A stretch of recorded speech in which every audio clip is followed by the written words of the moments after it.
Então, e os músculos tireoide e genióide, gente, são músculos que são elevadores do músculo ióide, do ocioide, vão ser marcadores anatômicos de pescoço profundo, pescoço posterior, mas não tão envolvidos conosco aqui, porque normalmente a gente trabalha do ióide para cima, mas não tão posterior, tá? Então não há musculatura tanto do dia a dia, nem do bucomaxilo, nem muito menos do cirurgião dentista clínico. Importante lembrar que o músculo de gástrico é inervado pelo quinto par e ele está presente nesses reflexos que eu comentei de proteção, de abertura da boca. O ventre posterior já é outro par craniano, tem um outro tipo de relação. Aqui está o sétimo par, mas eu acho que não é sétimo par não, gente. Tem que conferir isso aqui para não falar bobagem, tá? E o abaixamento da mandíbula é dado por esse músculo. É talvez o melhor abaixador da mandíbula, que está o ventre anterior dele. Na verdade, é discutível classificar ele como um músculo só, né? Talvez tivesse que classificar como dois, mas quando a gente acompanha as fibras aqui do ligamento, elas têm uma extensão, uma origem embriológica provavelmente parecida. O milioide é um músculo elevador do assoalho da boca, importante para a deglutição, é um marcador anatômico também importante, como eu comentei com vocês. O músculo estireoide, ele ajuda na sustentação do ocioide.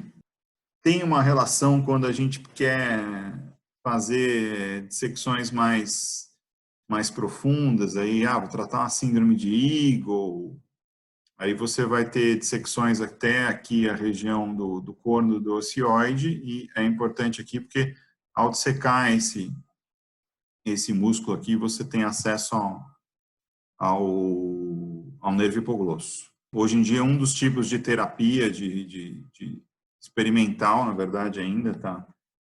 Mas de apneia obstrutiva do sono, é implantar um eletrodo nessa alça aqui. Tem cirurgiões que se dedicam a isso, aí da área da medicina do sono, da otorrino, fazer a implantação de um eletrodo aqui, conectado com um eletrodo na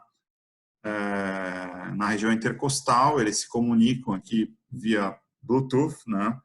E quando o paciente tem esforço intercostal, esse eletrodo dispara um choque aqui no nervo hipoglosso, um pequeno choque que vai contrair o músculo milioide e a musculatura da língua. Então é interessante aí você fazer isso, porque você tem uma elevação do ióide e uma liberação da via aérea, né? É uma das terapias experimentais aí contemporâneas para ROM. Não sei até que ponto está liberado isso. Aqui no Brasil certamente é experimental, tá? Então, o genioide, aí sim é um músculo extrínseco, aliás, da língua, campo de inervação, topografia de inervação do nervo hipoglosso, 12º par, poderoso elevador do ocioide em relação à mandíbula. É claro, a mandíbula tem que estar estática, por isso que para a deglutição, normalmente eu tenho um aumento de tônus dos músculos elevadores na mandíbula, para que eu tenha o processo de deglutição, né, acontecendo de forma adequada. Quando o paciente se opera, ele fica com dificuldade para engolir, né? Não consegue fechar a boca e tenta engolir, não consegue, né? Explica um pouco isso esse desconforto que o paciente tem, às vezes, depois de fazer cirurgias bucomaxilofaciais mais extensas, né? Genioplastia de avanço é uma das repercussões clínicas, eu já comentei com vocês, né? O cisto dermoide, eu acho que é um tema interessante, aí quem já teve a experiência de ver cisto dermoide. Normalmente, ele se forma acima do músculo milioide, esmagador a maioria das vezes, tá? Quando ele está acima do osso milioide, ele é bastante acessível por acesso intraoral, tá? Agora, quando ele abraça o milioide, às vezes você tem dificuldade de acessar ele por via intraoral, às vezes tem que abrir uma incisão cervical para fazer a eliminação do cisto. É menos comum, né? E em cirurgias, quando a gente faz ressecção da mandíbula, né, gente, é importante. Eu tive que ressecar a mandíbula que o paciente teve, sei lá, um meloblastoma aqui, alguma coisa nesse sentido. normalmente você procura fazer a reinserção desses músculos na placa de reconstrução, no enxerto, no fio que tu deixou aqui, enfim, né? Naquilo que se usou para manter o espaço, eu tento suturar a musculatura naquela estrutura. Tentar manter um plano tecidual. Um dia o paciente quer fazer um enxerto, uma reconstrução, se tem um enxerto falha, para você ter a possibilidade de reacessar, e também para dar funcionalidade para a deglutição. Tá? Então, aqui é um cisto dermoide, eu separei para colocar para vocês, um cisto extenso, né? Esse é um cisto bem extenso, tá? Eu acho que eu não tenho imagem dele aqui, infelizmente, tem foto só. Mas vejam que no final da dissecção dele aqui, vocês vão ver que ele respeitava um plano mais da musculatura intrínseca da língua e respeitava o plano do genioide e do milioide. Tá? Então, é possível fazer a remoção por via intraoral. Né? Quando ele não respeita, ele passa a se chamar cisto penetrante, né? E aí tem que ser removido por via inferior. Né? Menos comum de acontecer. O que é importante quando a gente fala de musculatura, gente? Estão vendo a tela toda aí? Sim. Tá? O que é importante quando a gente fala em musculatura, gente, é que essas atividades musculares são controladas pelos centros superiores do cérebro, tá? Então, tálamo, hipotálamo, estruturas límbicas e córtex, né, por diferentes meios e em diferentes níveis, o cérebro tem uma hierarquia, tá, gente? E, ao mesmo tempo que essas estruturas aqui têm conexões com outras estruturas, tá? Então, o tálamo, ele é uma estação sensorial, o hipotálamo é a estrutura que contém os neurônios que controlam as nossas necessidades básicas. Estruturas límbicas estão na margem da ponte cerebral e são muito ligados às nossas intempéries emocionais. E a córtex é onde a gente racionaliza as coisas, onde a gente tem a nossa memória.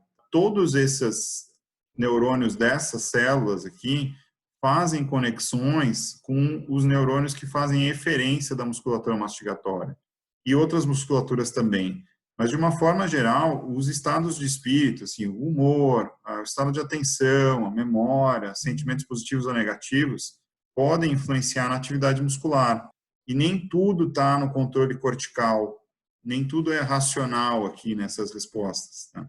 Então, isso é importante para o clínico que trabalha, principalmente com dor muscular, ou com dor recorrente, com dor crônica, porque às vezes a gente quer tratar o paciente medindo o sintoma dele pela régua da nossa competência, tá? Então, se eu não achei uma causa para essa dor é psicogênica, entendeu? E não é bem assim, né? Não é porque o paciente às vezes tem uma etiologia de origem, vamos dizer assim, se chama isso tecnicamente de etiologia do eixo 2, ou do eixo das emoções, tá? Não é porque ele tem um determinante disso que a pessoa está inventando a dor dela. Não, ela sente a dor. Ou sente o desconforto, ou sente a necessidade de contrair os dentes de forma, assim, suprarracional. Tá? E isso normalmente precisa ser abordado. Né? Então, quem não tem paciência para trabalhar com isso, eu confesso para vocês que eu tenho um nível intermediário de paciência. Né? Porque eu sou cirurgião de formação, entende? Então, às vezes, aquilo que não precisa ser operado, nem sempre eu sou a pessoa mais hábil para tratar. Mas nem por isso a gente vai indicar mal uma cirurgia ou dizer para o paciente que ele não tem o tratamento, né? Ou simplesmente ignorar que isso existe se esse eixo comportamental também tiver ligado a uma condição física. O paciente ele tem um transtorno de disco, vou indicar a cirurgia para ele ou para ela, mas, puxa, eu sei que ele tem uma questão emocional que afeta na experiência de dor ou mesmo que torna aquela pessoa mais suscetível a uma hiperatividade muscular. De alguma forma, a gente tem que tentar contemplar isso no tratamento. E aí vocês vão encontrar as melhores fórmulas aí que vai funcionar para vocês. Tá? Isso tem um quê de subjetivo também. Outra questão que eu queria colocar para vocês, eu gosto muito desse livro aqui, muito mesmo, tá? Quem quiser o link dele, a Bruna tem, tá, Bruna? Pode passar o link dele, tá lá na pasta que é uma pasta que eu compartilho com a Bruna, tá? Tá. Eu tenho, tá. Mando sim. Pode passar para eles ali, tá? Tá em inglês a última edição. As edições anteriores em português estão livres na internet, tá? Então, se vocês botarem lá, Temporomandibular Disorders ou Desordem Temporomandibular Ockison, vocês vão encontrar esse livro traduzido. Ele está livre na internet, tá?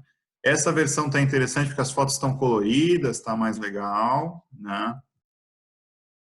E aqui eu já comentei tudo isso com vocês, tá? Tá um pouco mais colorido aqui nessa aula. E os reflexos, esses, eu não sei se vocês lembram desses reflexos, ou chegaram a ver em algum momento em aula, é isso ou não? Acho que fisiologia. Em fisiologia, tá, legal, né? Então, o reflexo miotático é um reflexo interessante, ó. Quando a gente vem aqui dar uma batidinha no queixo, a gente vê que existe uma contração reflexa que leva os nossos, né, a nossa dentição à posição postural estática, né, que naturalmente, gente, com a boca entreaberta, tá? Os dentes. Esses dias um paciente me perguntou: doutor, mas meus dentes não ficam encostando quando eu estou em repouso. Eu falei: ainda bem, que bom, que continue assim, tá? Então, eu tenho um espaço livre funcional aqui entre os dois arcos, né? E esse reflexo se dá por uma via interessante. Eu tenho uma aferência provocada aqui pela distensão do fuso muscular. Isso vai lá para o núcleo sensitivo do nervo trigêmeo e já rapidamente faz uma sinapse com um neurônio eferente para ter uma contração dos músculos mastigatórios. Então, isso naturalmente não é um fuso só que é responsável por isso, são vários fusos em vários músculos e resulta de uma contração, então, que vai fazer com que a minha mandíbula volte à sua posição original e que, na prática, o próprio peso da mandíbula, a massa dela mais a força de gravidade, vai fazer com que eu tenha esse reflexo funcionando de forma natural, para que eu tenha uma postura adequada da minha mandíbula quando eu estou em pé, enfim, quando eu estou deitado, quando eu estou sentado, estou inclinado, varia de acordo, então, com o meu posicionamento. Tá? Já o reflexo nociceptivo, que eu comentei com vocês, que envolve o músculo digástrico, eu vou ter ele acontecendo quando eu mordo uma coisinha mais dura, tá? Então, a famosa pedrinha no feijão, tá? Ou a pipoca, aquele milho que não estourou. Ele vai me distender aqui, ou vai estimular os receptores, próprios receptores do ligamento periodontal, vai gerar uma aferência lá para o núcleo sensitivo do nervo trigêmeo, né? Aí pode ser do V1 ou do V2, se o dente for superior, tá? Esse neurônio aqui vai fazer sinapse com dois interneurônios, um interneurônio que vai me gerar uma eferência ativando o músculo digástrico, o vento anterior digástrico. Isso que é importante eles estarem no mesmo par craniano, para eu ter esses reflexos acontecendo de forma mais direta. E eu vou ter uma eferência também inibindo a contração dos meus músculos elevadores. E isso naturalmente acontece, essa aferência aqui não vai para um neurônio só.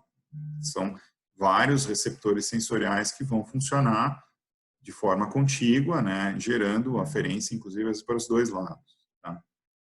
Então, é dessa forma que o sistema se protege. Naturalmente, quando você tem músculos recíprocos, né, com diferentes inclinações, lado direito, lado esquerdo, superior, inferior, a contração e relaxamento de forma coordenada dessas estruturas vai propiciar que a gente faça movimentos bastante precisos, né, tanto com a nossa cabeça, nossos músculos mastigatórios, tá, mas também com outras estruturas do nosso corpo, tá. E essa alternância entre diferentes grupos musculares ela é muito importante na manutenção do equilíbrio. Tá? Sempre lembrando que para eu ter movimento, em algum momento eu passo pelo marco zero, eu passo pela estática. Tá? O movimento se dá a partir do equilíbrio. Esses movimentos são aprendidos. Falei da questão mastigatória para vocês, mas a gente aprende outros tipos de movimentos também. O caminhar é um dos mais significativos para quem é papai e mamãe. Mas o mastigar também é um movimento que a criança aprende a fazer, tá? E é um processo importante, né? Quando você sai do aleitamento para a introdução de dieta nas crianças, né? De tal sorte que elas possam, então, aprender a triturar os alimentos de forma progressiva e eficiente. O que é interessante é que quando a criança acha um padrão eficiente, ainda que isso não seja exatamente racionalizado, ela aprende a fazer aquilo. E a partir dessa aprendizagem, gente, essa aqui não é a história do cara andar de bicicleta, tá? E não desaprende mais. Pode melhorar, mas não desaprende mais. E esses movimentos repetitivos, neuromusculares aí, que a gente faz ao caminhar, ao mastigar ou ao anotar as coisas que a gente está falando aqui em aula, né? São aprendidos e repetidos sem precisar tanto da nossa atenção. Tá? A gente gasta muito pouca energia ou nenhuma energia controlando isso. Na mastigação, você não gasta nenhuma energia controlando isso. Começa a mastigar e para de mastigar quando vai deglutir. Tá? E aí, a partir do novo bolo alimentar que você coloca na boca e começa a trituração, o primeiro ataque, né, a primeira mordida, ela é consciente e a partir daí você vai quase que no vácuo, né? Pelo menos do ponto de vista neurológico. Isso pode ser levado a níveis de habilidade bastante complexos ao natural, né? Assim como o grande, assim como a gente mastiga e presta atenção em outra coisa, né? Mastiga, assiste a aula, por exemplo. Esse violinista aqui também, às vezes, ele pode, numa música mais simples, que ele já tem um padrão muito tranquilo para realizar, ele pode tocar a música e dar atenção para os seus espectadores, ou enfim, né? Mandar mensagem no celular e dirigir não pode, tá? São padrões que a gente não aprende daí, tá? E os centros superiores influenciam isso tudo. Acho que isso é importante para o clínico que trabalha com disfunção, né? Em algum grau, todos vocês são clínicos e todos vocês vão receber pacientes de disfunção. Acho até que a disfunção temporomandibular aí na atenção primária cada vez mais precisa de soluções em larga escala para vocês que são da saúde coletiva aí. Por quê? Porque é um problema de saúde muito comum e que acomete o indivíduo numa larga etapa da sua vida. Tá? Às vezes traz mais queixas, às vezes traz menos queixas. E isso tem muito a ver, existe uma vantagem de você aprender a fazer atividades musculares repetitivas, você pode jogá-los para o teu subconsciente e não dar atenção para aquilo, né? Te demanda muito pouca atenção cerebral fazer determinadas atividades. Por outro lado, quando você tem uma ativação de alguns outros sistemas, por exemplo, esse sistema eferente gama aqui é um sistema que, a partir do estresse, ou a partir de situações de ansiedade, ou de medo, ou de desconforto, privação de sono, ele pode ser ativado e ele aumenta a irritabilidade dos tecidos. O que é a irritabilidade dos tecidos? É quanto de estímulo eu vou ter que dar para ter a mesma resposta. Então, se eu diminuo o limiar de disparo para estímulo de contração muscular na musculatura mastigatória, eu vou ter um aumento de função e nem sempre esse aumento ele é relevante do ponto de vista fisiológico. Às vezes eu só tenho aumento de tônus por aumento de tônus. Né? A gente não identifica uma vantagem evolutiva ou funcional ou competitiva em termos biológicos para aquele indivíduo.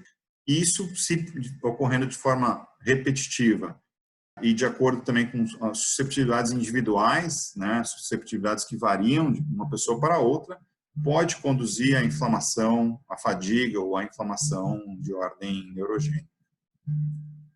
Então, nem tudo está sob o controle racional, tá, gente? É importante ter essa compreensão e se não a compreensão, a compaixão disso durante o exercício da nossa atividade clínica, tá? Outra coisa importante, às vezes a gente, como clínico, também não está no melhor dos dias. Isso, para quem trabalha com dor crônica, é complicado, porque você pega um paciente que é poliqueixoso e, às vezes, você está poliqueixoso no dia de atendê-lo. Situações de ansiedade, raiva, medo, e eu incluiria aqui privação de sono como um dos que são muito importantes em relação à etiologia das funções temporomandibulares. Eles vão ativar as estruturas límbicas lá no cérebro, né? E não de forma linear em todos os indivíduos, mas como uma tendência, aumentar a atividade muscular irrelevante, e isso por si só pode ser fator etiológico aí para o desequilíbrio patológico em algumas situações, levando à patologia. Tá? No estudo do bruxismo, isso é um dos pontos contemporâneos, né? Eu tenho um aumento de tônus muscular, com consequências negativas para a fisiologia. Uma consequência que preocupa é o desgaste dentário, mas o desgaste dentário até você corrige bem quando o paciente aceita usar placas e outros dispositivos por longos períodos, né? Mas a questão da fadiga e da inflamação neurogênica, que são componentes importantes aqui na etiologia de dores recorrentes ou eventualmente até de dores crônicas nesses pacientes, esses já são distúrbios que às vezes você tem mais dificuldade de controlar, tá? Até porque em alguns padrões de bruxismo, você não precisa ter contato entre os dentes para ter aumento de tônus. Complica muito mais as coisas. Você vai dizer para o paciente, não encosta teus dentes. O paciente volta, doutor, eu estou me policiando, não baixei um aplicativo aqui, não estou mais encostando e, putz, continuo com dor. Então, muitas vezes você tem que trabalhar com esses pacientes de forma farmacológica ou eventualmente até cognitivo-comportamental.